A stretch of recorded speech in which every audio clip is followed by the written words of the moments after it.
किसान भाइयों, आज हम जानेंगे गेहूं में हमें सागरिका का इस्तेमाल कब करना चाहिए। सागरिका इफ़को कंपनी के द्वारा बनाया जाता है। सागरिका एक तरह से ग्रोथ प्रमोटर है जो पौधे के विकास को बढ़ावा देता है। पौधे में कली का विकास, पौधे में जड़ों का विकास, पौधे में हरियाली लाना, कल्ले के निर्माण में ये तमाम चीज़ों में काफ़ी मदद करता है। बीज के विकास में भी हेल्प करता है, दाने के विकास में भी मदद करता है। सागरिका में बहुत सारे जो सूक्ष्म तत्व हैं वो पाए जाते हैं, जो मैं आगे आपको बता दूंगा। तो चलिए, ज़्यादा समय आपका नहीं लेते हैं। सबसे पहले जानते हैं सागरिका कितनी तरह से आती है। तो सागरिका वैसे तो मुख्यतः दो रूप में आती है, एक दानेदार रूप में, एक आती है लिक्विड यानी तरल रूप में। अब जो दानेदार रूप में आती है वो भी दो तरह से आती है, एक आती है सागरिका जेड प्लस प्लस, तो वहीं दूसरी आती है सागरिका गोल्ड।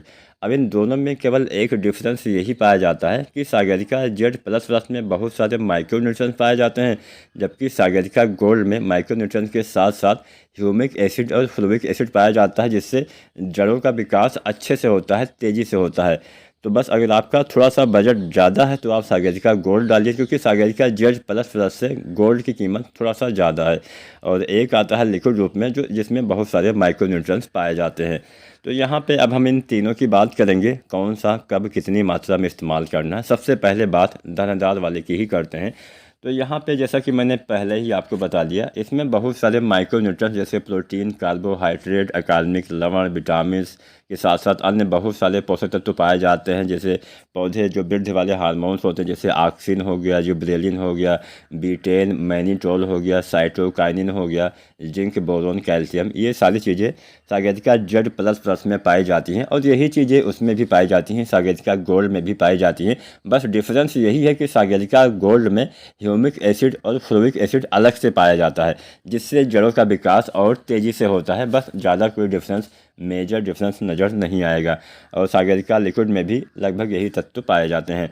तो चलिए जानते हैं कब कौन सा डालना होता है। तो जो दानेदार वाला आता है, इसका इस्तेमाल कब करेंगे। दानेदार वाले का इस्तेमाल हम बुआई के समय करते हैं। जब आप गेहूं की बुआई करते हैं उस समय, या एक सप्ताह या 10 दिन तक आप अधिकतम डाल सकते हैं। अगर आप बुआई कर चुके हैं तो 10 दिन तक इसका इस्तेमाल आप गेहूं में कर सकते हैं। अगर आपकी फसल अभी 15-20 दिन की होने वाली, वैसे तो होने वाली नहीं होगी क्योंकि अभी भी बहुत सारे किसान साथी बुआई ही कर रहे होंगे, फिर भी अगर आप मान लीजिए हो गई है तो आपको इसका इस्तेमाल नहीं करना है। तब ऐसी अवस्था में सागरिका लिक्विड यानी जो सागरिका तरल रूप में आता है उसका इस्तेमाल करिएगा। तो चलिए मात्रा डाल लेते हैं। सागरिका अगर आप जेड प्लस प्लस या फिर सागरिका गोल्ड कोई भी आप डालना चाहते हैं तो आप डाल सकते हैं। तो इसकी कितनी मात्रा डालनी है। जो दानेदार वाला आता है 10 किलो 1 एकड़ में आपको डालना होता है। बुआई के समय आप डालिए, चाहे आप एक सप्ताह के अंदर डालिए या 10 दिन के अंदर आप डाल सकते हैं, इससे बाद में मत डालिएगा। इसके बाद में अगर आपको डालना है तो वही पहले पानी पे आप सागरिका लिक्विड का इस्तेमाल करिए। अब सागरिका लिक्विड के भी हम यहाँ पे मात्रा जान लेते हैं कितना मात्रा में। अब जो दानेदार वाला आता है, अगर आपने दानेदार सागरिका का इस्तेमाल किया है तो आपको सागरिका लिक्विड डालने की आवश्यकता नहीं है, दोनों में से कोई एक ही इस्तेमाल करना चाहिए।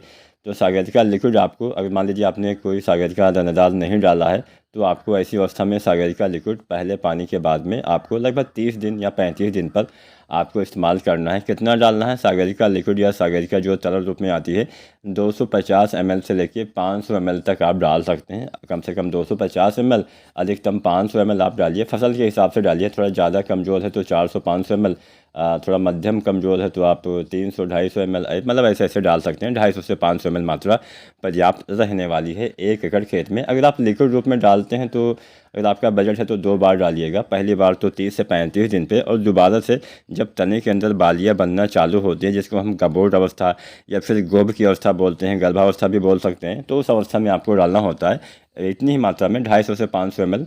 जब आप 0.34 डालते हैं तो उसके साथ डालिए, और पहली बार आप डालिए NPK 19-19-19 के साथ में। 30 या 35 दिन पे 19-19-19 NPK 1 से 1.5 किलो डालिए। साथ में सागरिका लिक्विड का अगर आप इस्तेमाल करते हैं तो बहुत ही बढ़िया फ़ायदा आपको देखने को मिलता है। जड़ों का विकास, कल्लू का फुटाव, हरियाली, ये तमाम चीज़ें आपको नज़र आने वाली है। और पौधे के अच्छे विकास के लिए अगर आपका बजट है तो कोई ना कोई आपको डालना अवश्य चाहिए, फ़ायदेमंद होती हैं।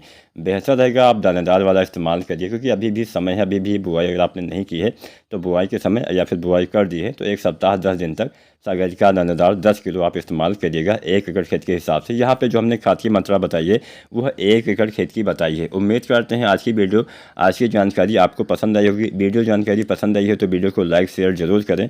कोई भी आपके मन में सवाल या सुझाव हो नीचे आप कमेंट करिएगा। वीडियो देखने के लिए आपका बहुत बहुत धन्यवाद।